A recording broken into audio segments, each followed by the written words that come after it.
You are watching Channel 20 TV. Be with Channel 20 and let us make things better together.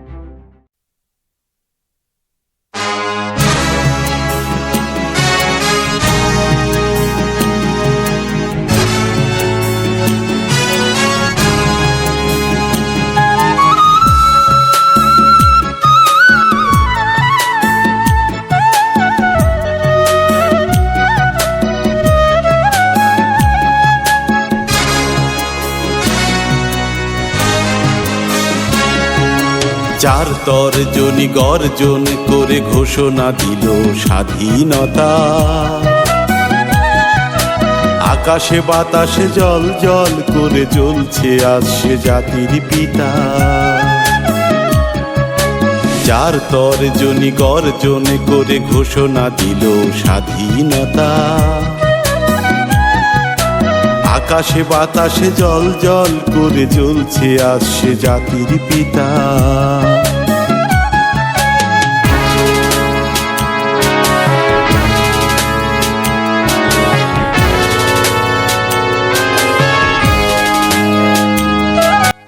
শুধু দর্শক মন্ডলী, আপনাদের সকলকে আমন্ত্রণ জানাচ্ছি চ্যানেল 20 আয়োজিত বিশেষ অনুষ্ঠানে। আজকে আমাদের সাথে এমনই এক অতিথি রয়েছেন যিনি কালের সাক্ষী, বাংলাদেশের সাক্ষী।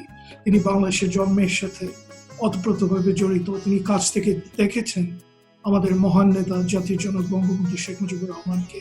তিনি পর্যায়ক্রমে অনেক ইতিহাসের সাক্ষী। আমাদের মতো যারা নতুন প্রজন্মের মানুষ, বর্তমান প্রজন্মের মানুষ, ভবিষ্যৎ প্রজন্মের মানুষ, তাদের জন্য আমরা তার কাছ থেকে অনেক কিছু জানতে চাই, শিখতে চাই, বুঝতে চাই, কারণ তারাই তো আমাদের অনুপ্রেরণা। তাদেরকে সাক্ষী করে নিয়েই তো আমরা এগিয়ে যাব আমাদের স্বপ্নের বাংলাদেশের দিকে, সোনার বাংলাদেশ গড়ার ক্ষেত্রে। আসুন আমরা সকলে মিলে আজকে আমন্ত্রণ জানাই জনাব আব্দুল গাফফার চৌধুরীকে। তার সাথে কিছুটা আলাপ আলোচনা করে ইতিহাসের বিভিন্ন বিষয়গুলো একটু জানার চেষ্টা করি। আসসালামু আলাইকুম স্যার, কেমন আছেন স্যার? খুব ভালো না, তবে মোটামুটি ভালোই চলে যাচ্ছে। ধন্যবাদ স্যার আমাদের সাথে কানেক্ট হওয়ার জন্য। কারণ আমি যেমনটা বলছিলাম ইন্ট্রোডাকশনে, আপনার সাথে কথা বলাটা আমাদের জন্য অনেক জরুরি, কারণ আপনি আমাদের দেশের গর্ব, আপনি আমাদের দেশের একজন অনুপ্রেরণাকারী পার্সন। আপনার কাছে কিছু জানার চেষ্টা আছে স্যার। আমরা জানতে চেষ্টা করবো কিছুটা এই আপনার মূল্যবান সময়ের মধ্যে দিয়ে বাংলাদেশ সম্পর্কে, কিছুটা বঙ্গবন্ধু সম্পর্কে আপনি আমাদের একটু সহায়তা করবেন। আমি স্যার প্রথমে একটু জানতে চাচ্ছি যে স্বাধীনতাকালীন সময়ে যে আমাদের স্লোগান ছিল আমার নেতা তোমার নেতা শেখ মুজিব শেখ মুজিব, সেই সময়ের প্রেক্ষাপটের স্লোগান আপনি যদি আজকে দাঁড়িয়ে কম্পেয়ার করেন, আমরা কতটা নিজেদেরকে অটুট রাখতে পেরেছি এই আদর্শে বর্তমানে, আপনার কি মনে হয়? Just your opinion. এই আদর্শ দিকে আমরা আবার ফিরে যাচ্ছি, কিন্তু দেশ স্বাধীন হওয়ার পরে মাত্র 3.5 বছরের ভিতরে বঙ্গবন্ধুকে হত্যা করা হয়। হত্যাকারীরা তার আদর্শের সম্পূর্ণ বিপরীতে ছিলেন। বঙ্গবন্ধুর আদর্শ ছিল গণতন্ত্র, সমাজতন্ত্র, ধর্মনিরপেক্ষতা, জাতীয়তাবাদ। এগুলা থেকে তারা আবার মধ্যযুগীয় ধর্মান্ধতা দিকে ফিরে যায়। সামরিক শাসনের সঙ্গে যুক্ত হয় ধর্মীয় শাসন এবং দুর্নীতিপরায়ণ শাসন। বঙ্গবন্ধু যেখানে দেশটাকে দুর্নীতি মুক্ত, শোষণ মুক্ত একটা দেশ করতে চেয়েছিলেন, তারা সেখানে আবার আগেকার ঔপনিবেশিক যুগের আমলা শাসিত, সামরিক আমলা শাসিত একটা দেশ করে ফেলেন। বস্তুত দেশটি আভ্যন্তরীণ ভাবে একটা পুলিশ স্টেটে পরিণত হয়। সেখান থেকে আমাদের এখনো উদ্ধার পূর্ণ হয়নি, কারণ ময়লা একবার জমলে তা পরিষ্কার করা খুবই কষ্টকর। শেখ হাসিনা চেষ্টা করছেন, আপ্রাণ চেষ্টা করছেন। তিনি 3 বার ক্ষমতায় আছেন, প্রতিবারই তাকে এক একটা কাজ করতে হচ্ছে। প্রথম দফা তাকে বঙ্গবন্ধুর হত্যাকারীদের শাস্তি দেওয়ার জন্য চেষ্টা করতে হয়েছে, ওই সময়টা তার সেই কাজে গেছে। দ্বিতীয় পর্যায়ে তিনি 71-এর মুক্তিযুদ্ধের যারা বিশ্বাসঘাতক ছিল, স্বাধীনতার যারা শত্রু ছিল, জামাতি, রাজাকার, কোলাবরেটরদের এবং গণহত্যার সঙ্গীদের শাস্তি দিয়েছেন। তারপর এই তৃতীয় পর্যায়ে এসে তার দেশ গঠনের জন্য পূর্ণ সময় দেওয়ার কথা, কিন্তু এটা কার ইচ্ছে জানি না। দেশ এখন করোনায় আক্রান্ত, সেই সঙ্গে দ্বিতীয় বিপদ আসছে, এক প্রবল বন্যা। সারা দেশ ডুবে গেছে, ফসল যা হয়েছিল ডুবে গেছে। সম্ভবত শেখ হাসিনা এ সময় ক্ষমতা না থাকলে দেশটা কি হতো জানি না। তিনি তার অদম্য সাহস দিয়ে এই বিপদের মুখে দেশটাকে চালিত করছে। যদি এই তিনবারের ক্ষমতায় থাকাকালে দেশের তিনি অর্থনৈতিক উন্নয়ন ঘটিয়েছেন, কৃষি বিপ্লব ঘটিয়েছেন, যে দেশ ছিল মঙ্গার দেশ, দুর্ভিক্ষের দেশ, সেই দেশটাকে তিনি উদ্বৃত্ত দেশে, খাদ্যে উদ্বৃত্ত দেশে রূপান্তরিত করেছেন। আশা করা যায় এবার আমাদের যা ফসল হয়েছে এবং সেটা এই বন্যার আগেই কেটে তোলা সম্ভব হয়েছে। আমাদের কৃষিমন্ত্রী আব্দুর রাজ্জাক একজন বিচক্ষণ ব্যক্তি, তাকে সবাই সাহায্য করেছে ফসল কাটায়, ছাত্রলীগ, যুবলীগ, এমনকি কমিউনিস্ট পার্টি, সিপিবি। ফলে আমরা কৃষি ভিত্তিক দেশ, আমাদের এই ফসলরা বেঁচে যাওয়ায় এখন কি অবস্থা জানি না, বন্যায় হয়তো সেই ফসলের গোলাও ভেসে গেছে। তা যদি হয়ে থাকে দেশের জন্য খুবই খারাপ খবর। তা না হলে করোনা যে আমাদেরকে ক্ষতি করেছিল, সেটা আমাদের কৃষিভিত্তিক অর্থনৈতিক শক্তি দ্বারা পুষিয়ে নেওয়া যেত। এখন কি হবে এটা আল্লাহ জানেন। শুধু আশা যে আমাদের একজন দক্ষ নেতা আছেন, একজন প্রধানমন্ত্রী আছেন, একজন জননেত্রী আছেন, যিনি বহু বিপদ, ব্যক্তিগত, পারিবারিক এবং দেশের বহু বিপদ কাটিয়ে উঠেছেন। আশা করা যায় তিনি এবারও হয়তো এটা কাটিয়ে উঠতে পারবেন। স্যার, এখন আমরা তাহলে বর্তমান থেকে একটু পেছনের দিকে যাই, সেই বঙ্গবন্ধুর সময়কার ব্যাপারগুলো একটু আপনার কাছ থেকে ক্লিয়ার হতে চাই। আপনাকে নিশ্চয়ই আমরা অলরেডি বলেছি স্যার, আমরা স্বাধীনতা পরবর্তী প্রজন্ম, আমরা যা শুনে থাকি মানুষদের কাছ থেকে তা আপনার সাথে শেয়ার করে সেটা একটু কারেক্ট করতে চাই, রেকটিফাই করতে চাই। কারণ আমাদের বোঝার মধ্যে যদি ঘাটতি থাকে তাহলে আমরা ভুলকে সঙ্গী করে এগিয়ে যাব। আমরা চাই সঠিকটা জানতে, authenticate person like from you. So আমি যদি একটু বলি স্যার, সেই 1975 সালের ট্র্যাজেডির পেছনের দিকের কথা আমরা যদি একটু চিন্তা করি, আমরা যতটা শুনতে পেরেছি যে 1973 সালের দিকের একটা ঘটনা, যেখানে বঙ্গবন্ধুকে একটা স্টেপ নিতে হলো রাশিয়ান নেভাল এক্সপার্টদের এগেইনস্টে। তাদেরকে তিনি বহিষ্কার করলেন চিটাগাং পোর্ট থেকে। এটা একটা ব্যাপার 1973-তে আমরা শুনেছি, আমরা জানি না কতটা সত্য। এবং আরেকটা ব্যাপার স্যার শুনেছি যে 1973 সালেরই আরেকটা ঘটনা, যে ঘটনাতে ইন্ডিয়া একটু কষ্ট পেয়েছে, যে বঙ্গবন্ধু ওআইসি সম্মেলনে পাকিস্তানে গিয়েছিলেন, সেটা ইন্ডিয়া ভালো চোখে দেখেনি। So sir, do you think যে এই দুটা ব্যাপারে আমাদের স্বাধীনতাকালীন সময় যারা আমাদের মিত্র ছিল, পাশে ছিল, সেই রাশিয়া এবং ইন্ডিয়া কিছুটা কষ্ট পেল 1973 সালে এসে, এবং যেটা কিছুটা ক্ষোভের সঞ্চার ঘটালো তাদের মনে, এবং সেটার সাথে কি কোনো রকম কোনো কানেকশন আপনি দেখতে পান যার ফলে তাদের সাথে আমাদের বঙ্গবন্ধুর একটু দূরত্ব সৃষ্টি হলো? এটা একটা প্রচার, খুবই জঘন্য এবং মিথ্যা প্রচার। চট্টগ্রাম বন্দরে পাকিস্তানিরা মাইন পুঁতে রেখেছিল, অনেক ভয়াবহ মাইন। ফলে স্বাধীনতার পরে কোনো জাহাজ খাদ্য নিয়ে চট্টগ্রাম বন্দরে পুষতে পারছিল না। পাকিস্তানিরা ইচ্ছা করেই যাতে দেশটাতে দুর্ভিক্ষ সৃষ্টি হয় তার ব্যবস্থা করেছিল। বঙ্গবন্ধু তখন আমেরিকানদের সঙ্গে যোগাযোগ করেন।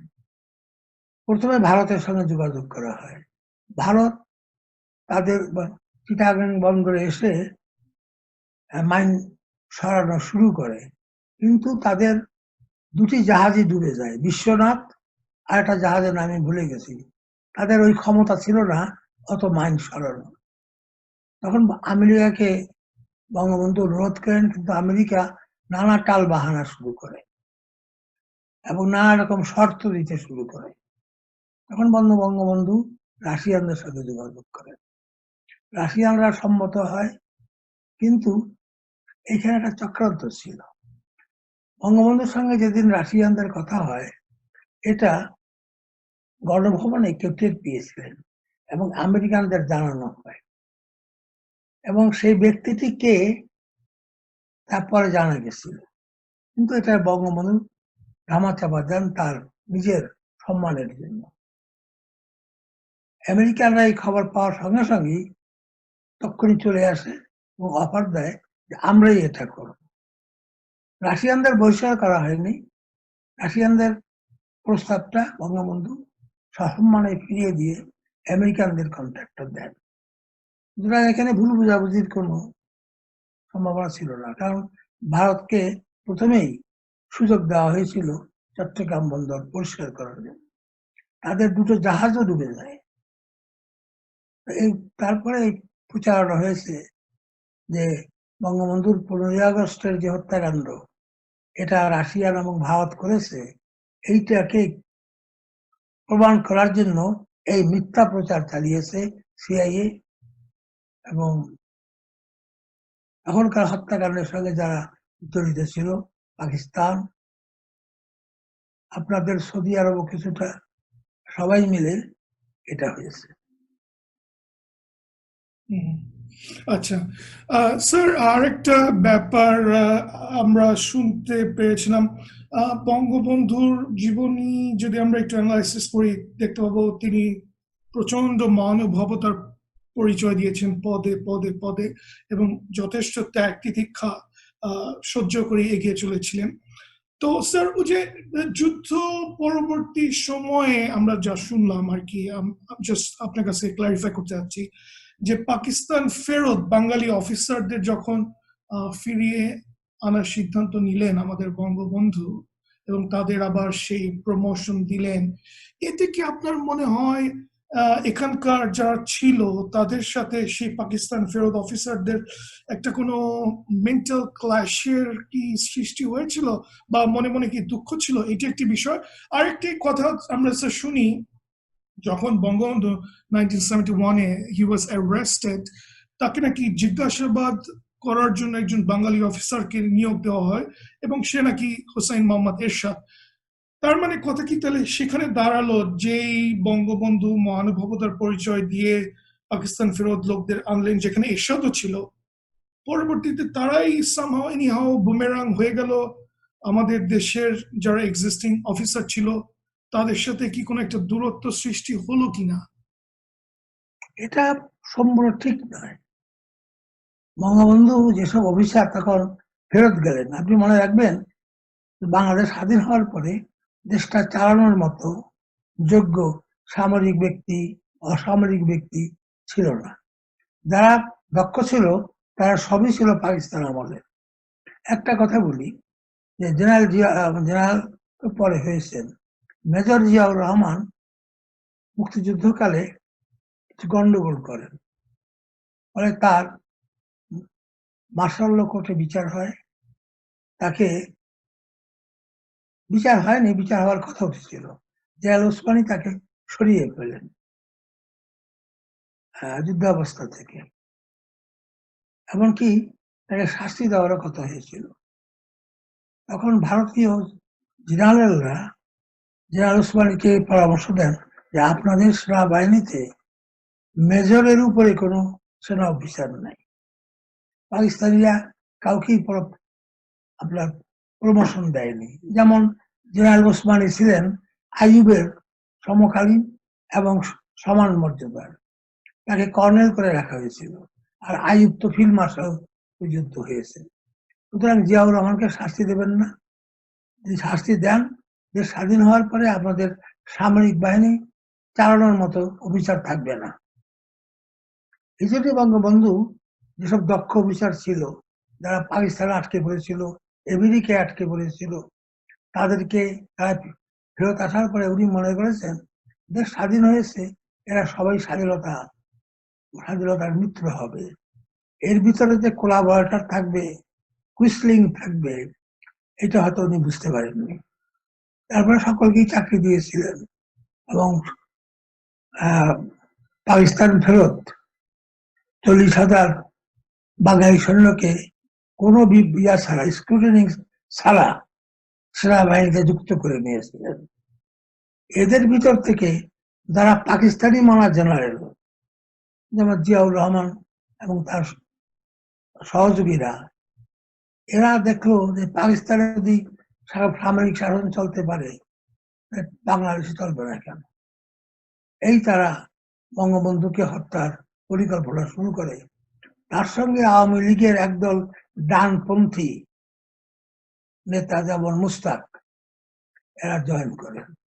এবং এই ক্লিকটা যখন তৈরি হয়, তখন আমেরিকা সুযোগ পেয়েছে, আমেরিকার সিআইএ, তাহলে তার আগে আলেনদেরকে হত্যা করেছে, অনেকে তারা ক্ষমতা থেকে সরিয়েছে। তারা বঙ্গবন্ধুকে সরাবার জন্য এদের সঙ্গে যুক্ত হয়। তার ফলে এই মর্মান্তিক ঘটনাটি ঘটে। স্যার, জি, আমরা যতটুক শুনতে পেরেছি বা জানতে পেরেছি যে যুদ্ধর পূর্বকালীন সময়ে বঙ্গবন্ধু প্রো ডেমোক্রেটিক পলিটিশিয়ান ছিলেন। সেটা যদি তাই হয়ে থাকে, তাহলে তো মনে হচ্ছে আমেরিকার সাথে বঙ্গবন্ধুর কোনো সমস্যা হচ্ছিল না আনটিল আওয়ার লিবারেশন ওয়ার।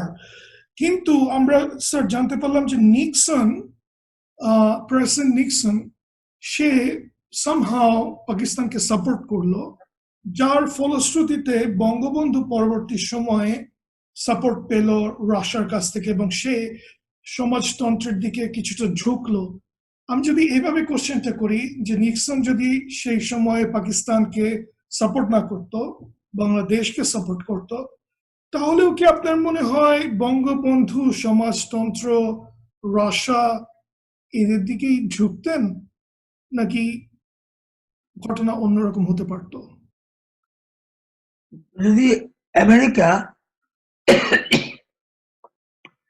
বিশ্বাসঘাতকতা না করত, তাহলে বঙ্গবন্ধু সমাজতন্ত্রের দিকে ঝুঁকতেন না, এটা ঠিক না। বঙ্গবন্ধু সমাজতন্ত্রের নীতি গ্রহণ করেছিলেন আওয়ামী লীগের নেতৃত্ব গ্রহণের সঙ্গে সঙ্গে। তিনি সমাজতন্ত্র, গণতন্ত্র, ধর্মনিরপেক্ষতা, জাতীয়তাবাদকে আওয়ামী লীগের 4টি মূল মন্ত্র হিসাবে গ্রহণ করেন। সুতরাং উনি এটা জেনেই আমেরিকা তাকে পছন্দ করেনি। উনি নিক্সন এটাতে বড় ফ্যাক্টর নন, বড় ফ্যাক্টর ছিল হেনরি কিসিঞ্জার, জাতিতে ইহুদি এবং আমেরিকার পররাষ্ট্রমন্ত্রী হওয়ার পর থেকে তিনি বহু নেতাকে, স্বাধীনচেতা নেতাকে হত্যা করেছেন, আলেনদের সহ। বাংলাদেশে যে 1974 সালে যে দুর্ভিক্ষ হলো, তাতে লক্ষাধিক লোক মারা গেল, এটাও হেনরি কিসিঞ্জারের চক্রান্ত। বঙ্গবন্ধু ওই সময়ে দেশে খাদ্যাভাব দেখা দেবে, এটা জেনে আমেরিকার সঙ্গে খাদ্য চুক্তি করে। এই চুক্তি অনুযায়ী যে জাহাজগুলো বাংলাদেশে খাদ্য নিয়ে আসছিল, Henry Kissinger as the foreign minister of United States order then এগুলা বাংলাদেশে যাবে না, এগুলো হাই সিতে ঘুরে বেড়াবে। তারপরে দুর্ভিক্ষটা হয়, লক্ষ লোক মারা যায়, বঙ্গবন্ধুর জনপ্রিয়তা হ্রাস পায় এবং সেই সুযোগে ষড়যন্ত্রকারীরা তাকে হত্যা করে। এই ঘটনাটি আমেরিকার একটা ম্যাগাজিন ফরেন পলিসিতে পরে বলা হয়েছে। প্রবন্ধটার নাম food as a weapon. Sir, আমরা আরেকটি ব্যাপার শুনতে পাই সচরাচর, যারা আমাদের পূর্ববর্তী জেনারেশনের মানুষ, তারা বলেন যে বিফোর 25th March 1971 25শে মার্চ 1971 আগে যে কোনো একটা সময়ে একটি বিশেষ মিটিং হয়েছিল বিটুইন বঙ্গবন্ধু শেখ মুজিবুর রহমান এবং ambassador Farland of United States America. এটা কি কোনো বিশেষ কোনো বৈঠক বা তাৎপর্য কোনো কিছু ছিল কিনা, বা এটা আদৌ সত্যি কোনো ঘটনা কিনা স্যার? একটা বৈঠক হয়েছিল, সেখানে আমেরিকা দাবি করেছিল যে আমেরিকাকে বাংলাদেশের সামরিক ঘাঁটি স্থাপন করতে দিতে হবে, বিশেষ করে ভোলার যে বঙ্গোপসাগরের তীরবর্তী এলাকায় তাদেরকে মেরিন ঘাঁটি, নৌসেনা বাহিনীর ঘাঁটি স্থাপনের সুযোগ দিতে হবে। বঙ্গবন্ধু তাতে রাজি হননি। এটা একটা কারণ যে আমেরিকা বাংলাদেশের পক্ষে দাঁড়ায়। স্যার, আমরা তো জানি সকলেই যে বাংলাদেশ ছাত্রলীগ বঙ্গবন্ধুর গড়া, বঙ্গবন্ধু অনেকদিন এই ছাত্রলীগে কাজ করেছেন, পরবর্তীতে আওয়ামী লীগ। তো স্যার, আমরা যতটুকু শুনি আমাদের বিভিন্ন পূর্ববর্তী প্রজন্মের লোকজনদের কাছ থেকে, আপনার কাছ থেকে একটু ক্লিয়ার হতে চাচ্ছি, বঙ্গবন্ধু কি পারতেন ছাত্রলীগকে একই জায়গায় একীভূত করে রাখতে? That means, what I am trying to say, বঙ্গবন্ধুকে যখন দাওয়াত দেয়া হলো নূরে আলম সিদ্দিকীর তরফ থেকে এবং আসাম আব্দুর রবের পক্ষ থেকে, তখন কি বঙ্গবন্ধু পারতেন দুদিকেই ইনভাইটেশনটা অ্যাকসেপ্ট করতে? একটা ভাগ সিরাজুল আলম খানের নেতৃত্বে, আরেকটি ভাগ শেখ মনির নেতৃত্বে, এবং তারা আলাদা আলাদা সম্মেলন ডাকেন। বঙ্গবন্ধু দুটা সম্মেলনে যাবেন এবং আস্তে আস্তে ওদেরকে মিলিয়ে দেবেন, এই সিদ্ধান্ত নিয়েছিল। এটা আমি ব্যক্তিগতভাবে জানি। কিন্তু এখানে ভুল করলেন কি বলবো এটাকে, কারণ তাজউদ্দিন সাহেব একজন অনেস্ট লিডার ছিলেন। তিনি বঙ্গবন্ধুকে এসে বললেন যে না, আপনি দুটাতে যাবেন না, আপনি শেখ মনিরটাতেই যাবেন। এটা তাজউদ্দিন সাহেবের ইয়ে, এবং বঙ্গবন্ধু তাজউদ্দিন সাহেবের এই পরামর্শটা মেনে নিয়েছিলেন, এবং তার ফলে এই বিভেদটা, ওরা আশা করছিল বঙ্গবন্ধু গিয়ে সিরাজুল আলম খানের ছাত্রলীগ, বঙ্গবন্ধু তাদের সম্মেলনে উদ্বোধন করবে, সেটা সম্ভব হয়নি। ফলে ওরা খেপে যায়, ওরা ওই সম্মেলনে বঙ্গবন্ধু না যায় তাকে নিন্দা করেন, এবং প্রথমে তারা চেষ্টা করেছিলেন তাজউদ্দিন সাহেবকেই তাদের সভাপতি করেন, কিন্তু তাজউদ্দিন সাহেব তাতে রাজি হননি। তখন তারা মেজর জলিলের কাছে যান, উনিও 4 সেক্টরের 4 সেনাপতির একজন, এবং জেনারেল মেজর জলিলও তখন সামরিক বাহিনী থেকে এক ধরনের বহিষ্কৃত, তিনি গিয়ে নেতৃত্ব গ্রহণ করেন। এটা দুঃখজনক ঘটনা, এটা রাজনৈতিক সিদ্ধান্ত গ্রহণের ভুলের কারণ। এই সময়ে এই দুই ছাত্রলীগের দুই অংশকে বঙ্গবন্ধু তার ব্যক্তিত্ব দ্বারা মেলাতে পারতেন, কিন্তু মাঝখানে তাজউদ্দিন সাহেব কি ভেবে বা কি করে, কোনো খারাপ মতলব ছিল আমার মনে হয় না। তিনি হয়তো সৎভাবেই বঙ্গবন্ধুকে এই পরামর্শটা দিয়েছিলেন। স্যার, তার পরবর্তীতে তো আপনি নিশ্চয়ই অবগত আছেন জাসদের সৃষ্টি। আপনার কি মনে হয়, আমরা তো স্যার বিভিন্ন ভাবে বিভিন্ন সময় বিভিন্ন দলের পক্ষ থেকে বিভিন্ন স্টেটমেন্ট শুনি। কেউ বলে বঙ্গবন্ধুকে হত্যার পেছনে মোস্তাক দায়ী, কেউ বলে বঙ্গবন্ধুকে হত্যার পেছনে আন্তর্জাতিক ষড়যন্ত্র দায়ী, কেউ বলে আমেরিকা দায়ী, কেউ বলে রাশিয়া দায়ী, কেউ বলে ইন্ডিয়া দায়ী, কেউ বলে তৎকালীন মেজর জিয়া দায়ী, কেউ বলে জাসদ দায়ী, আবার কেউ বলে এক ধরনের বিপদগামী সেনা কর্মকর্তা এবং অফিসারগণ এই ঘটনাটি ঘটিয়েছে। স্যার, আপনি তো ইতিহাসের সাক্ষী, আপনি কি বলবেন আমাদের এই নতুন প্রজন্মের উদ্দেশ্যে? সবগুলোই জানতে চাই স্যার। বঙ্গবন্ধুর হত্যার পেছনে যে কারণগুলো আপনি বললেন তার সবগুলোই সত্য। প্রথম তাকে তাকে যে হত্যা করা হবে এই নীল নকশা মুজিবনগরে মানে কলকাতায় থাকতেই তৈরি হয়েছিল। সেটা করেছিলেন এই সিআইএ এবং মুস্তাক গ্রুপ। তখন সেটা তারা কিছু করতে পারেননি। ভারতীয় সৈন্যরা বাংলাদেশে আসার পরে দারুণভাবে পাহারা দিচ্ছিলেন আওয়ামী লীগ লিডারদের। তারা কিন্তু দেশ স্বাধীন হওয়ার পরও দেশে আসেননি, অনেক পরে যখন ইন্ডিয়া বলেছে আমরা চারদিক সুরক্ষিত করেছি, আপনাদের বিপদ নেই, তখন তারা এসছেন। বঙ্গবন্ধু আসার পরে স্বাভাবিকভাবেই তিনি স্বাধীনতা চেয়েছেন, ভারতীয় সৈন্যদেরকেও তিনি বিদায় দেন। তার বিরুদ্ধে ওই যে ষড়যন্ত্র মুজিবনগরে তৈরি হয়েছিল, সেই যন্ত্র আস্তে আস্তে শাখা প্রশাখা বিস্তার করতে থাকে। তারা আমেরিকার সঙ্গে কন্ট্যাক্ট করে, সিআইএর সঙ্গে কন্ট্যাক্ট করে, পাকিস্তানের ইন্টেলিজেন্সের সঙ্গে কন্ট্যাক্ট করে, তারপরে ছাত্রলীগের দল ভাঙ্গার সুযোগ নেয়। মুস্তাকের বাড়িতে রাত্রে গোপনে মিটিং হতো, যেখানে আমেরিকান অ্যাম্বাসাডার বুস্টার সাহেব যেতেন। একটা আন্তর্জাতিক ষড়যন্ত্র, জাতীয় ষড়যন্ত্র এবং বিশ্ব পরিস্থিতি সব মিলিয়ে বঙ্গবন্ধুর এই পরিণতি ঘটে। স্যার, সে তো 1971 থেকে আজ 2020, কি মনে হয় স্যার, বাংলাদেশের সাথে পাকিস্তানের বোঝাপড়া কি শেষ হয়ে গেল, নাকি আপনি মনে করেন আজও কিছু অমীমাংসিত ব্যাপার রয়ে গেছে, যেমন আমাদের যে সম্পদের ক্ষতি তারা করেছে সেটার কম্পেনসেশন বা তাদের ক্ষমা প্রার্থনা, বা কি মনে হয় that's all between Bangladesh and Pakistan, নাকি এখনো অনেক হিসাব নিকাশ বাকি? অনেক হিসাব নিকাশ বাকি। পাকিস্তানে যতদিন সামরিক শাসন থাকবে ততদিন এগুলোর মীমাংসা হবে না।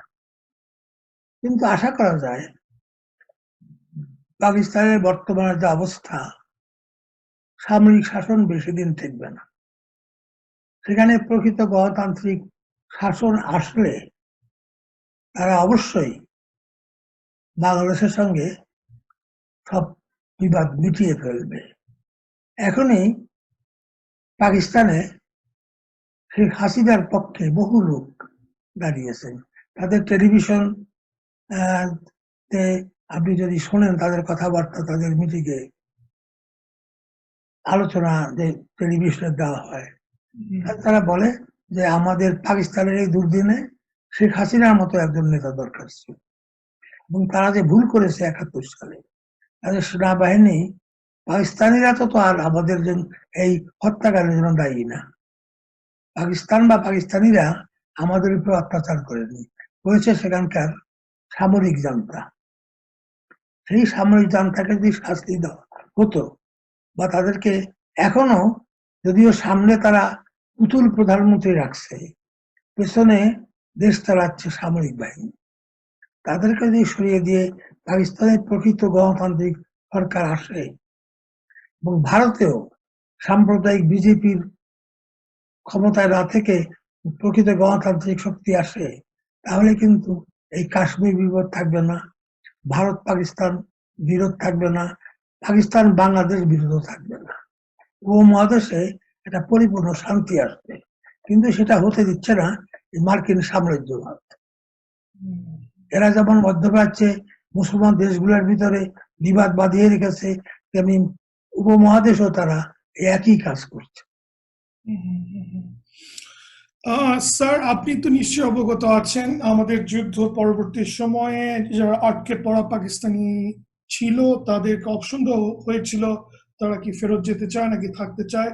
যে অংশটা বলেছিল যে তারা ফেরত যেতে চায়, পরবর্তী তারা তাদেরকে আইসোলেটেড করে এক জায়গায় রাখা হলো, সেটা এখন আমাদের সকলের কাছে বিহারি ক্যাম্প নামে পরিচিত। কিন্তু আজও তো তাদেরকে আমরা ফিরিয়ে দিতে পারলাম না পাকিস্তানিদের কাছে। তাহলে ব্যাপারটা কি দাঁড়াচ্ছে? তারা তো বিশ্বাস করে পাকিস্তানি ভাবধারায়, আমি যদি এভাবে বলি।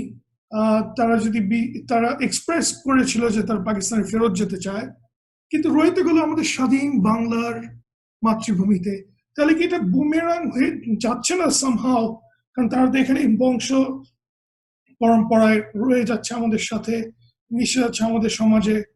আহ, কোনটা আইডিয়াল সিচুয়েশন হতো? এখানে কি কোনো আমাদের কূটনৈতিক ব্যর্থতা বা উদাসীনতা? ব্যাপারটা কি স্যার, কি মনে হয় আপনার? পাকিস্তান প্রতিষ্ঠায় বিহারীদের ফিজিক্যাল স্যাক্রিফাইস সবচেয়ে বেশি। আপনাদের মনে আছে গ্রেট ক্যালকাটা রাইটিং এর কথা 1946-এ?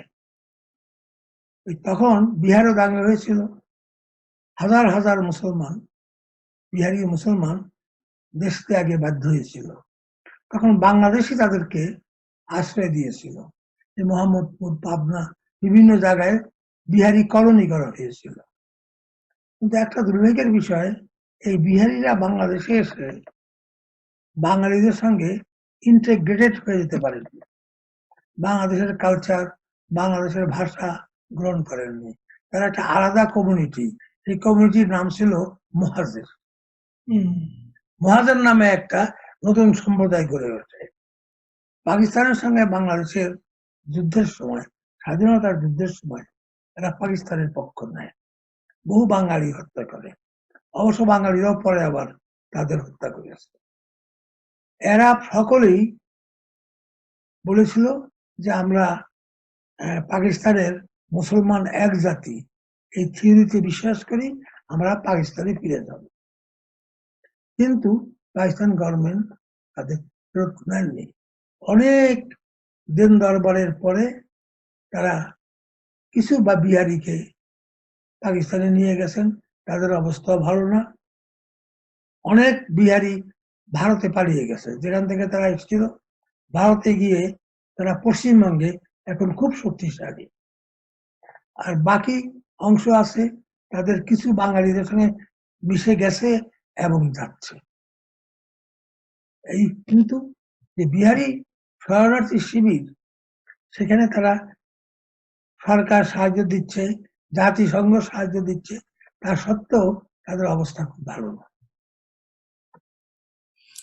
তাদের জন্য স্যার আইডিয়াল সিচুয়েশন কি হবে? আপনার পরামর্শ কি? আপনি তো বললেন বাংলাদেশ সরকারও তাদেরকে যথেষ্ট সুযোগ সুবিধা দেওয়ার চেষ্টা করছে মানবিক দিক বিবেচনা করে, কিন্তু তাদের জন্য আইডিয়াল সিচুয়েশনটা তাহলে এখন কি হবে? রিলেশন ছিল বাঙালিদের সঙ্গে মিশে যাওয়া। কিন্তু সব দেশেই ইমিগ্রেন্ট হয়ে যারা যায়, তারা ধীরে ধীরে মিশে যায় সংখ্যালঘু সম্প্রদায়ের সঙ্গে। আনফর্চুনেটলি বিহারিরা এটা পারেনি। তারা ওই পাকিস্তানি স্বপ্ন, আমরা পাকিস্তানের জন্য স্যাক্রিফাইস করেছি, আমরা মুসলমান মুসলমান মুসলমান এক জাতি, তাই বা পাকিস্তান যখন বলে এই থিওরি আমাদেরকে নেবে, কিন্তু পাকিস্তান হলো সেনা সামরিক বাহিনী, তারা এটা করেনি। স্যার, আপনার এই অভিজ্ঞতার আলোকে, যদিও বা এটা একটু অফ ট্র্যাক একটা প্রসঙ্গ আমি যেটা আলোচনা করবো এখন, আপনার অভিজ্ঞতার আলোকে আপনার পরামর্শ কি আমাদের মাননীয় প্রধানমন্ত্রী শেখ হাসিনার প্রতি in regards to Rohingya issue? আপনি কি মনে করেন? সে অনেক মানবিক, আমাদের দেশের মানুষেরা অনেক মানবিক, আশ্রয় দিতে পছন্দ করে, মানুষের বিপদে পাশে দাঁড়াতে পছন্দ করে, কিন্তু by considering COVID-19 pandemic, by considering flood situation in Bangladesh, by considering global economy, Bangladesh economy, এবং সব প্রেক্ষাপট বিবেচনা করে, আর্থ সামাজিক এবং টেররিজম, যেটাই বলেন, সব দিক বিবেচনা করে আপনার as an ideal citizen of Bangladesh কি সাজেশন স্যার? আপনার কি করলে ভালো হয়? রোহিঙ্গাদের নিয়ে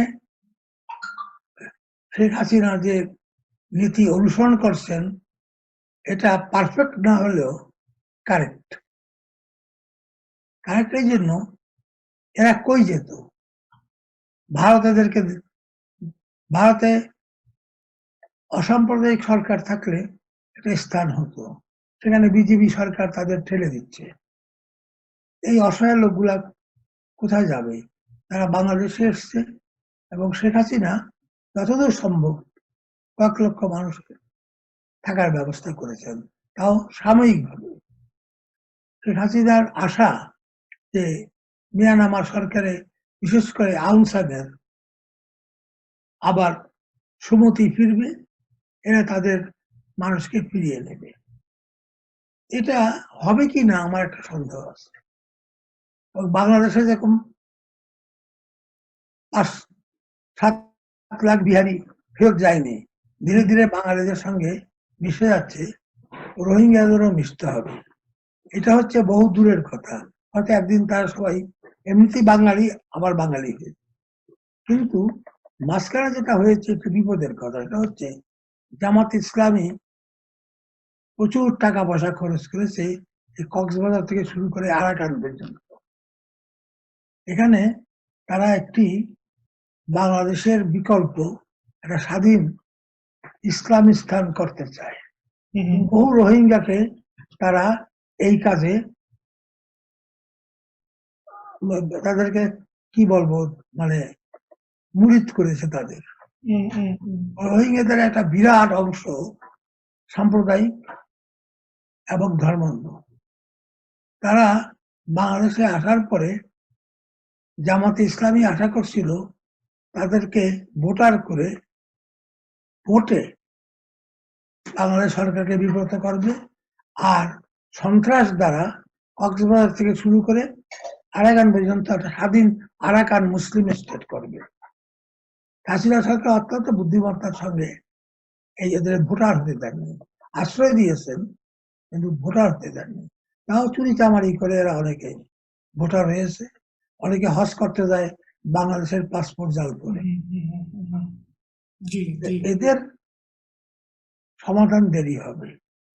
মিয়ানমার যতদিন পর্যন্ত সামরিক শাসন আছে, যদিও আউং সান এখন বার্মার নেতা, কিন্তু তার পেছনে রয়েছে এই জান্তা, সামরিক জান্তা। এদের শাসন না যাওয়া পর্যন্ত, কমে যাচ্ছে, না যাওয়া পর্যন্ত রোহিঙ্গা সমস্যার একটা ভালো সমাধান হবে না। শেখ হাসিনা জানেন যে সামরিক কোনো সমাধান নেই।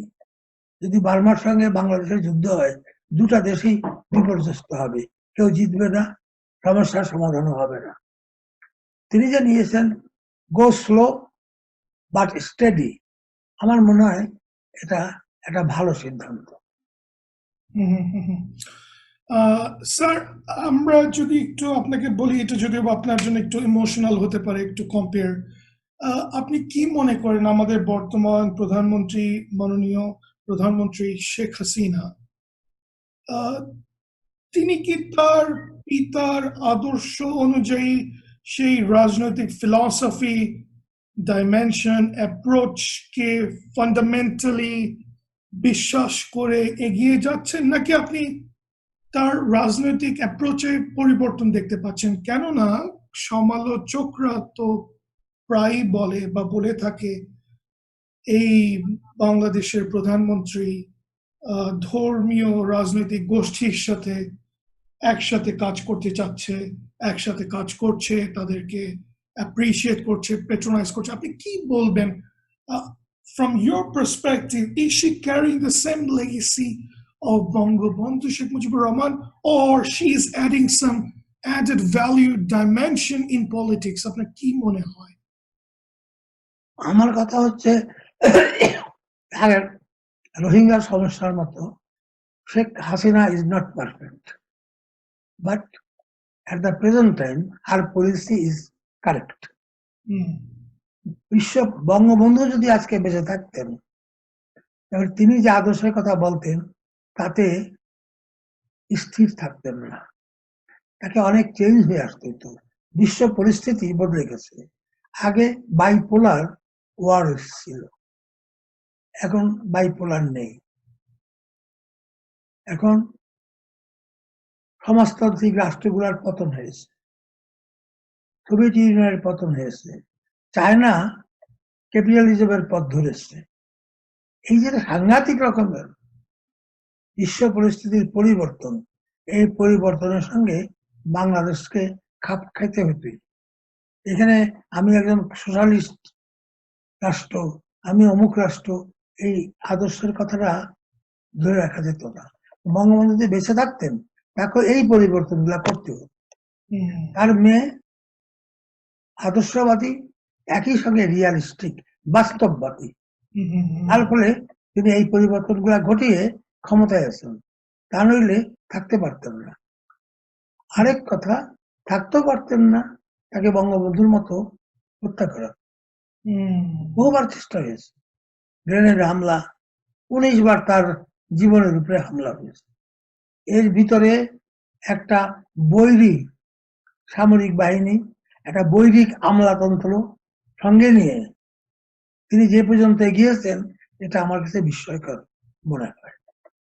আজকে বাংলাদেশের প্রশাসন আগের মতো পাকিস্তানপন্থী নেই, আওয়ামী লীগ বিরোধীও নাই। উনি ওটাকে অনেক চেঞ্জ করেছেন। মুক্তিযুদ্ধের পক্ষের শক্তিকে, মুক্তিযুদ্ধের পক্ষের আদর্শকে না পেলেও মুক্তিযুদ্ধের পক্ষের শক্তিকে প্রতিষ্ঠা দান করেছেন। বঙ্গবন্ধুকে জাতির পিতার আসনে আবার বসিয়েছেন। বিএনপি টোটালি চুরমার হয়ে গেছে, জামাত ইসলামী নেই বললেই চলে। এই যে একটা পরিস্থিতি, এটা কম সাফল্য না, এটা তো আমার কাছে বিস্ময়কর সাফল্য মনে হয়। হ্যাঁ, ব্যর্থতা আছে, সবারই ব্যর্থতা থাকে, ব্যর্থতাও আছে। আমি ব্যর্থতা গুলা বড় করে দেখি না, আমি তার সাফল্যকে বড় করে দেখছি। স্যার, আমাদের মাননীয় প্রধানমন্ত্রী শেখ হাসিনা, তিনি একজন prime minister, at the same time ঐতিহ্যবাহী আমাদের অঞ্চলের সবচেয়ে বড় রাজনৈতিক দলেরও সভানেত্রী। আমি জানি এটা আপনার জন্য একটু ক্রিটিক্যাল এবং টাফ।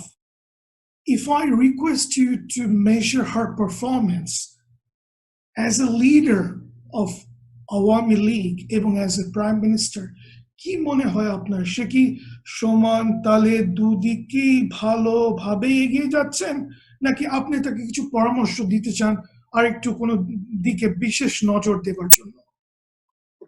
আমি তাকে পরামর্শই দিয়েছি, বহুবারই বলেছি যে আওয়ামী লীগের সভাপতির পদ এমন এক ব্যক্তির হাতে দেওয়া উচিত যিনি সার্বক্ষণিকভাবে দলটা পরিচালনা করতে পারে।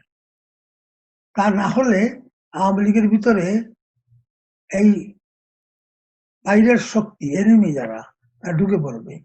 জামাতিরা এখন হাজার হাজার জামাতি, তারা বিশ্বাস চেঞ্জ করে নেই, কিন্তু চেহারা চেঞ্জ করে আওয়ামী লীগের হয়ে গেছে। যত কুকর্ম হচ্ছে আওয়ামী লীগ, যত কুকর্ম হচ্ছে আওয়ামী লীগের নামে, প্রকৃত আওয়ামী লীগাররা খুব কম করছে। এই যে হাইব্রিড আওয়ামী লীগার, এরা এসে এগুলো করছে না। শেখ হাসিনা, আমি উচিত ছিল বলবো না, হয়তো পারেননি। আমি একবার তাকে বলেছিলাম যে তিনি দলের সভাপতি থাকুন, কিন্তু একজন ফুল টাইম ইনচার্জ সভাপতি দেওয়া উচিত, এবং সেটা শেখ রেহানাকে দিতে পারতেন। তার ছেলেকে, ওর ছেলে বয়সে কম, দলের ভিতর থেকে দিতে পারতেন। এটা না দিয়ে তিনি ভালো করেছেন কি ভুল করেছেন, এটা আমার সব সন্দেহ আছে। আজকে আওয়ামী লীগের অবস্থা খুব খারাপ। আওয়ামী লীগের নেতাদের মধ্যে 12 আনা লোক, যারা বাইরে থেকে ঢুকেছে, তারা দুর্নীতির রাজা, সন্ত্রাসের রাজা, তাদেরকে এখন আর বের করা যাচ্ছে না। হাসিনার চারপাশে এই একদল চাটার দল, বঙ্গবন্ধু তাদেরকে বলতেন চাটার দল, এই চাটার দল জুটে গেছে। উনি যদি এদের হাত থেকে মুক্ত হতে না পারেন, খুব মুশকিল, না পারেন, তাইলে দল হিসাবে আওয়ামী লীগ খুব বেশি দিন মানুষের ভালোবাসা আস্থা পাবে না, এখনই পাচ্ছে না। তখন আরো পাবে না। আওয়ামী লীগে খুব বড় রকমের পার্জ শুদ্ধি অভিযান চালানো হচ্ছে। এবং আমি বলি না যে রাতারাতি সব করবে, কারণ তাহলে দল টিকবে না। ক্রম একটা পরিকল্পনা নিয়ে আওয়ামী লীগকে আবার আগের আওয়ামী লীগে ফিরিয়ে নিয়ে যাওয়ার চেষ্টা করতে হবে। আওয়ামী লীগ হাসিনা মোল্লাদের সঙ্গে হাত মিলিয়েছেন, এটা ঠিক নয়। বাংলাদেশে এরশাদ এবং খালেদা জিয়া মোল্লাদেরকে এত শক্তিশালী করেছেন, তাদের সন্ত্রাসবাদীদের এত প্রশ্রয় দিয়েছেন, এখন তারা সমাজের নেতা। এখন কিন্তু সমাজ চলে এই এক শ্রেণীর মোল্লাদের কথায়। তারা মেয়েদেরকে বেত মারে, তারা কি মরদুদদের কল্লা কাটার পরামর্শ দেয়। এদের সঙ্গে উনি এক ধরনের আপোষ করেছেন, আত্মসমর্পণ করেন। তিনি জামাত ইসলামকে ধ্বংস করেছেন হেফাজতে ইসলামের সঙ্গে মৈত্রী করে। তা না হলে আপনারা জানেন যে শাপলা চত্বরে 10 লক্ষ লোক জমায়েত হয়েছিল। এটা সবাই করছে। কিউবার ফিডেল ক্যাস্ট্রো আজকে ধর্মের সঙ্গে হাত মিলিয়ে তার দেশটাকে রক্ষা করেছেন। সবাই করছেন। কারণ এখন আগে যেমন বামপন্থীরা পৃথিবীতে শক্তিশালী ছিল, এখন ডানপন্থীরা শক্তিশালী, যার জন্য চীনকে কমিউনিস্ট রাষ্ট্র থাকা সত্ত্বেও ক্যাপিটালিজমকে গ্রহণ করতে। আর বাংলাদেশের মতো একটা দেশে তো এটা সম্ভব নয় যে উনি বঙ্গবন্ধুর সোশ্যালিস্ট স্টেট বসে থাকবেন। কোথাও সোশ্যালিস্ট স্টেট নাই, বাংলাদেশ কি করে সোশ্যালিস্ট স্টেট হবে? অপেক্ষা করতে হবে। শেখ হাসিনা যদি আরেকবার ক্ষমতায় আসেন, তা যদিও 4 বার হবে, তবুও আমাদের মনে হয়, আমি নিজে বিশ্বাস করি যে আমাদের মতো উন্নয়নশীল দেশে গণতন্ত্রকে কিছুটা কর্তৃত্ববাদী হতে হবে। অবাধ গণতন্ত্র দেশের জন্য মঙ্গলজনক নয়। স্যার, আপনি তো অনেক কিছুই বললেন খোলামেলা ভাবে। স্যার, আপনি মেনশন করলেন again two reform in a better way Bangladesh Awami লীগের কথা। সেই রিফর্ম তো করতে হবে নেতাদেরকে, নেতৃস্থানীয় লোকজনদেরকেই এই রেসপন্সিবিলিটি নিতে হবে। সেক্ষেত্রে আপনার কি মনে হচ্ছে, আফটার শেখ হাসিনা বাংলাদেশের আওয়ামী লীগের রাজনীতির গ্রিপ ধরার মতো নেতৃত্ব আমরা কি উঠে আসতে দেখছি? আপনি তো ইকো করলেন যে শেখ রেহানা, আপনি আবার বললেন সজীব ওয়াজেদ জয়। তাহলে কি আপনি বলতে চান বা আপনি কি সাপোর্ট করেন যে after Sheikh Hasina let someone from her family come forward and take the responsibility to lead the political party? নাকি আপনি মনে করছেন রিগার্ডলেস তার ফ্যামিলি থেকে হতেই হবে এমন কোনো কথা না, একটা মেকানিজম স্টাবলিশ হোক যাতে করে আওয়ামী লীগের মধ্যে নেতৃত্বের চর্চা হয় এবং শেখ হাসিনা পরবর্তী সময় নেতৃত্ব মজবুত ভাবে সততার সাথে গড়ে উঠবে, যারা বঙ্গবন্ধুর লেগেসি, শেখ হাসিনার লেগেসি নিয়ে এগিয়ে যাবে? আপনার কি মনে হয়, সাজেশনটা কি? আমি একসময় পরিবারতন্ত্রের বিরুদ্ধে ছিলাম, এখন নই। তার কারণ এশিয়া এবং ইউরোপের রাজনীতির মধ্যে একটা বিরাট পার্থক্য আছে, গণতন্ত্রের ভিতরে পার্থক্য আছে। ইউরোপের সমাজ ব্যক্তিতান্ত্রিক, সেখানে বাপও পিতাও সংসারের উপরে সর্বময় কর্তৃত্ব করে না। ছেলে 12 বছর 18 বছর হলেই স্বাধীনভাবে নেয়। আমাদের দেশে বাপ বেঁচে থাকতে ছেলের বয়স যদি 50 বছরও হয়, বাবাই সংসারের কর্তৃত্ব করেন। এই যে আমাদের পারিবারিক জীবনে একটা ডিক্টেটরশিপ থাকে, এটা কোনো সামাজিক জীবনেও আছে, রাজনীতিতেও আছে। আজকে যদি দেখা গেল নেহরুর মৃত্যুর পরে, নেহরু ডাইনেস্টির মৃত্যুর পরে নরসিমা রায় প্রধানমন্ত্রী হয়ে এলেন, আরো কত কি আসছে, কিন্তু কংগ্রেসকে কিছুতেই তোলা যাচ্ছে না। হুম, আবার সেই নেহেরু ফ্যামিলির লোক আনতে হয়েছে। বার্মায় 40 বছর রাজনৈতিক দল টিকতে পারলো না, সেই আউং সাং এর নিহত আউং সাং এর মেয়েকে আনতে হয়েছে। হুম, পাকিস্তানেও তাই প্রায় অনেকটা, এই ভুট্টোরা ছেলে মেয়েরাই এখন পর্যন্ত। হুম, বাংলাদেশেও আমার মনে হয় অন্তত আরো 10-15 বছর এই পারিবারিক ডাইনেস্টিক রুল থাকবে। তার কারণ আজকে যদি আপনারা দেখেছেন, বঙ্গবন্ধুর মৃত্যুর পরে জোড়া তাজউদ্দিনকে নিয়ে আওয়ামী লীগ তৈরি হয়েছিল, জি, থাকলো না। মালিক উকিলকে আনা হইলো, থাকলো না। কোথা থেকে শেখ হাসিনাকে নেওয়ার পরে, হ্যাঁ, শেখ হাসিনাকে নেওয়ার পরে তাদের কন্যা তুল্য একজন মহিলাকে নেওয়ার পরে তিনি বসলেন, আওয়ামী লীগ এক হয়ে গেল। হাসিনার পরেও যদি বাইরের কেউ নেতা হয়ে আসে, আওয়ামী লীগ 3-4 ভাগে ভাগ হয়ে যাবে। আজকে জাতীয় পার্টির অবস্থা দেখেন, এরশাদের পরে খালেদা জিয়া না থাকলে বিএনপির অস্তিত্বই থাকতো না। তেমনি এখানেও শেখ হাসিনার নেতৃত্ব আরো দরকার কিছুদিন। উনি যদি খোদা না করুন সেই নেতৃত্ব দিতে না পারেন, তাহলে তার পরিবারের পক্ষ থেকে একজন যদি আসেন, তাহলে আওয়ামী লীগের ঐক্যটা থাকবে, তাহলে আওয়ামী লীগের ঐক্য থাকবে না। আওয়ামী লীগ কয়েক ভাগে ভাগ হয়ে যাবে। শেখ মুজিব মারা যাওয়ার পরেও কিন্তু এই ভাগ হয়েছিল।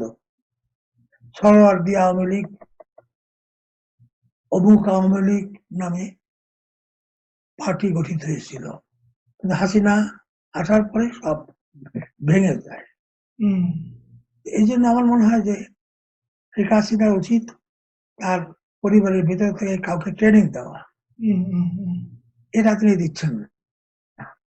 এটা আমার অভিযোগ যে আমি তাকে একবার বলেছিলাম শেখ রেহানাকে সভাপতির পদ দিয়ে তিনি সুপ্রিম থাকার জন্য, সেটাও হয়নি। তার ফলে উনি কোনো কারণে সরে গেলে একটা ভয়ঙ্কর অবস্থা হবে দেশের এবং তার দলের জন্য। একটা ভ্যাকুয়াম ক্রিয়েট হতে পারে।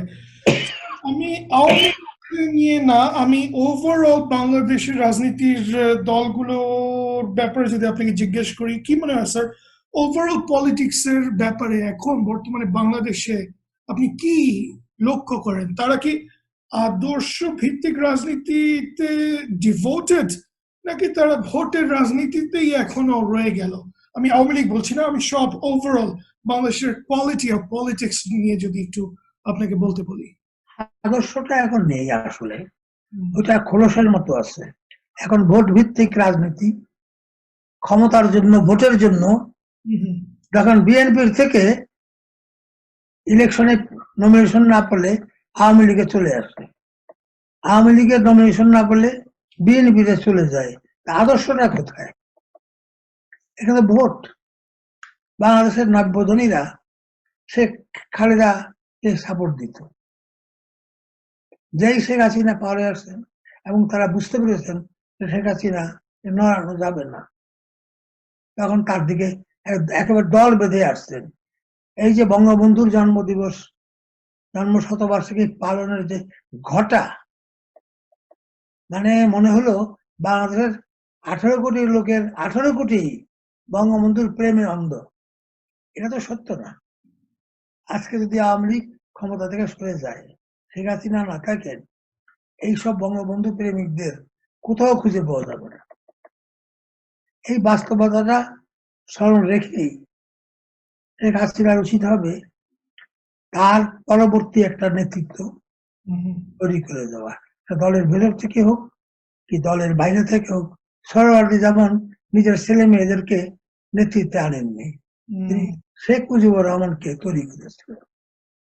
গান্ধী যেমন জওহরলাল নেহরুকে তৈরি করেছিলেন, তেমনি তারও উচিত একজন তৈরি করা। তিনি যদি না করেন, তাহলে তার দলের এবং দেশের ভবিষ্যৎ অন্ধকার।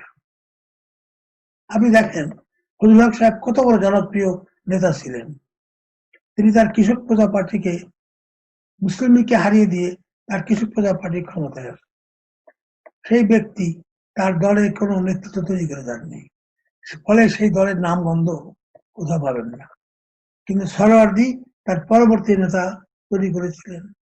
বঙ্গবন্ধু আবার 4 জন নেতা তৈরি করেছিলেন, ফলে আওয়ামী লীগ টিকে আছে। পাকিস্তানিরা 4 জন জাতীয় নেতাকে হত্যা করেও আওয়ামী লীগকে ধ্বংস করতে পারেনি। এটা যদি শেখ হাসিনা অনুধাবন না করেন, বিরাট ভুল করবেন। স্যার, আমি আর একটা প্রশ্ন করব বঙ্গবন্ধুকে নিয়ে, তারপরে আপনার পার্সোনাল দু একটা কোশ্চেন করব। আমরা প্রায় শেষের দিকে চলে এসেছি।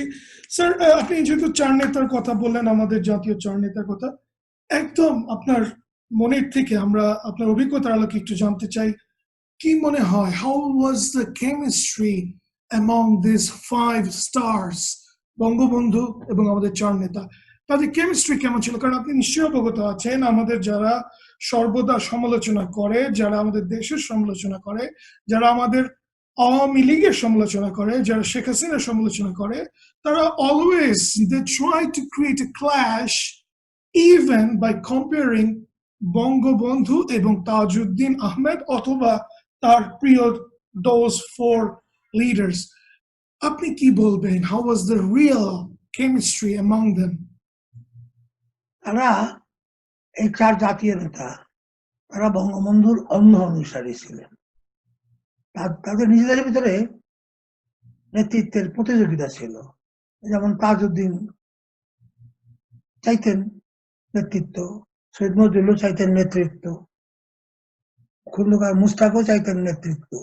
তাদের নিজেদের ভিতরে প্রতিদ্বন্দ্বিতা ছিল, কিন্তু বঙ্গবন্ধুর প্রতি আনুগত্যের ব্যাপারে একমাত্র খন্দকার মুস্তাক ছাড়া আর কারো কোনো ভুল ছিল না। এখন তাজউদ্দিনের সঙ্গে বঙ্গবন্ধুর একটা বিবাদ আছে, একটা বিতর্ক বাংলাদেশে তৈরি করার চেষ্টা হচ্ছে। এই বিতর্কটি তাজউদ্দিন তৈরি করেননি বা বঙ্গবন্ধু তৈরি করেননি, এটা তাদের নাম ভাঙিয়ে কিছু লোক রাজনীতিতে ক্ষমতাশালী হওয়ার জন্য দেখাচ্ছেন যে তাজউদ্দিনের সঙ্গে বঙ্গবন্ধুর একটা বিবাদ ছিল। বঙ্গবন্ধু থেকে তাজউদ্দিনকে মন্ত্রিসভা থেকে সরিয়েছিলেন, বিশেষ কারণেই সরিয়েছিলেন, এবং উনি বাকশাল গঠনের পরে তাজউদ্দিনকে তার সেক্রেটারি জেনারেল হওয়ার আমন্ত্রণ জানিয়েছিলেন। বিবাদ থাকলে তিনি তা জানাতেন না। কিন্তু এখন 2 নেতারই মৃত্যুর পরে তার কিছু তথাকথিত ভক্ত বাজারে বেরিয়েছে এবং তারা এই বীরত্ব তৈরি করেছে। স্যার, বেলায় বেলায় তো অনেক কিছুই দেখলেন জীবনের, অনেক দূর পাড়িও দিলেন। জীবনের এই পর্যায়ে এসে আপনার কি কোনো আক্ষেপ রয়ে গেল, নাকি আপনি আপনার জীবন নিয়ে আপনি তুষ্ট? আমার জীবন নিয়ে আমার তুষ্ট। আমার যা হওয়ার ছিল তা আমি হয়েছি। এর বাইরে উচ্চাকাঙ্ক্ষা ছিল, সেগুলা হয়নি, সেজন্য আমার কোনো দুঃখ নেই। বাংলাদেশ নিয়ে আমার দুঃখ আছে। আমার ধারণা ছিল যে বঙ্গবন্ধুর 4 নীতির ভিত্তিতে যে দেশটা গড়ে উঠেছে, সবগুলা নীতি থাকবে এমন কোনো কথা নেই, কিন্তু অসাম্প্রদায়িক বাংলাদেশটা গড়ে উঠবে, সেটা গড়ে ওঠেনি। এটা আমার জীবনের সবচেয়ে বড় আক্ষেপ। আর স্যার, আমি যদি জিজ্ঞেস করি, আমি জানি এখন আপনি অনেকটাই ব্যস্ত এবং অনেক কিছু আগের মতো চিন্তা করেও করতে পারেন না, আপনাকে তা প্রাকৃতিক উপায়ই আপনাকে পারমিট করে না, আপনার স্বাস্থ্য। তারপরেও জানতে ইচ্ছা করছে, আপনার কি এখনো কোনো ড্রিম প্রজেক্ট রয়ে গেল কিনা, যেটি আপনি আপনার জীবদ্দশায় করে যেতে চান? এমন কি কিছু রয়ে গেছে? আমার ড্রিম প্রজেক্ট ছিল, আমি বঙ্গবন্ধুর একটা পূর্ণাঙ্গ জীবনী লিখব এবং তার উপর একটা ছবি করব। আমার এটা পূর্ণ হলো না, আমার শারীরিক কারণে, আর্থিক কারণে। এখন অবশ্য বঙ্গবন্ধুর জীবন নিয়ে হাসিনা সরকার ছবি করছেন ভারতের সহযোগিতায়, সেটা বঙ্গবন্ধুকে কতটা সঠিক বঙ্গবন্ধুকে তুলে ধরতে পারবে আমার সন্দেহ আছে। কারণ সরকারি প্রচেষ্টায় যেসব ছবি হয়, যেমন জিন্নাকে নিয়ে পাকিস্তান একটা করেছে, জিন্নাকে খুঁজে পাওয়া যায় না, তেমনি বঙ্গবন্ধুকেও একজন ফেরেশতা হিসাবে দেখালে চলবে না, দেখাতে হবে মানুষ হিসাবে। ভুল ত্রুটি, সাফল্য, ব্যর্থতা সব নিয়ে যে মানুষ মুজিব, আমার ধারণা জীবিত ব্যক্তিদের মধ্যে একমাত্র আমি আছি, দেখাতে পারি। কিন্তু নানা কারণে সেটা পারলাম না। এই আক্ষেপটা নিয়ে আমাকে চলে যেতে হবে। স্যার, আমরা কি পেরেছি আপনাকে, আপনাদের মতো মানুষজনদেরকে, গুণীজনদেরকে সঠিক সম্মান প্রদর্শন করতে? আমরা কি পেরেছি আপনাকে সঠিকভাবে মূল্যায়ন করতে? এই দুঃখটা কি আমাদের রয়ে গেল? আমরা কি এই লজ্জা নিয়ে চলতেই থাকবো? কি মনে হয় স্যার, আপনি কি আমাদেরকে ব্লেম করবেন, নাকি আপনি বলবেন যে আমাদের উপর আপনার কোনো আক্ষেপ নেই, কষ্ট নেই? আমরা এই প্রজন্মের মানুষ, আমরা বাংলাদেশের মানুষ আপনাকে কি সঠিকভাবে মূল্যায়ন করতে পারছি বা পেরেছি? সেটা আমি জানি না তারা সঠিকভাবে মূল্যায়ন করতে পেরেছেন কিনা, কিন্তু এটা ঠিক যে আমি মানুষের কাছ থেকে যে ভালোবাসা পেয়েছি, যে সম্মান পেয়েছি, তার কোনো তুলনা নেই। রবীন্দ্রনাথ মারা যাওয়ার আগে বলেছিলেন, যা পেয়েছি, যা দেখেছি, তুলনা তার নেই। আমি এই কথা বলতে পারি। শেখ হাসিনার কাছ থেকে আমি যে সম্মান, সাহায্য, শ্রদ্ধা পেয়েছি অতুলনীয়। একজন রাষ্ট্রপ্রধান সাধারণত এই সম্মান কাউকে দেন না, কিন্তু তিনি দিয়েছেন। আমার স্ত্রীর মৃত্যুর পরে তার যে সাহায্য, তাকে, আমার স্ত্রীকে কবরে শোয়ানোর সময় সেনাবাহিনীর সেলুট, এবং ওই জায়গাটা মিরপুরের শহীদ কবরস্থানের যে জায়গা, সেটা অ্যারেঞ্জমেন্ট করে দেওয়া, সবই শেখ হাসিনা করে। আমার স্ত্রী যতদিন বেঁচে ছিলেন উনি তাকে দেখতে আসতেন। এই যে মহানুভবতা শেখ হাসিনার, এটা কি করে ভুলবো? স্যার, বাংলাদেশকে নিয়ে কি স্বপ্ন দেখেন এখন আপনি? আপনার ইমাজিনেশনে বাংলাদেশকে নিয়ে কি স্বপ্ন বুনছেন আপনি? আমি বাংলাদেশকে যে স্বপ্ন দেখি, এটা হচ্ছে, বললে হয়তো আমাকে রাষ্ট্রদ্রোহিতার দায়ে অভিযুক্ত করা হবে, তবু আমি বলবো, কারণ এখন আমার আর হারাবার কিছু নাই। আমাকে কেউ কিছু জেলেও পড়তে পারবে না। আমি বলে যাব, হয়তো আমাকে বলবে। আমি দুই বাংলার একত্রীকরণ দেখতে চাই। আমি বাংলা, যেমন নবাবী আমলে বাংলা, বিহার, উড়িষ্যা মিলিয়ে বাংলা সুবে ছিল, এই বাংলা দেখতে চাই। বাংলা ভাষাকে আন্তর্জাতিক ভাষা হিসাবে দেখতে চাই। বাংলাদেশে একটি শক্তিশালী গণতান্ত্রিক এবং অসাম্প্রদায়িক রাষ্ট্র হিসাবে দেখতে চাই। দুই বাংলার বাঙালি এক হয়েছে এবং সারা বাংলার বাঙালি মিলে একটা বেঙ্গলি কালচারাল নেশন তৈরি হয়েছে। এটা স্বপ্ন, হয়তো এটা 100 বছরের উপরে হবে। স্যার, বাংলাদেশের নতুন প্রজন্মের প্রতি আপনার কি মেসেজ আপনি দিতে চান? তাদের উদ্দেশ্যে আপনি কি বলতে চান? আমার একটাই মেসেজ, আবার তোরা বাঙালি হ।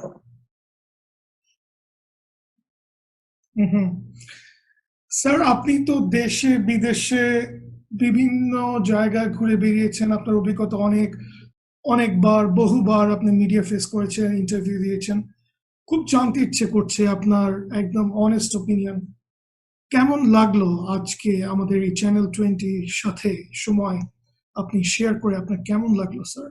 ভালোই লাগলো, না হলে এত দীর্ঘক্ষণ আমি কথা বলি না, শারীরিক অসুবিধা হয়, বলি না। বললাম আপনার সঙ্গে কথা বলতে ভালোই লাগলো।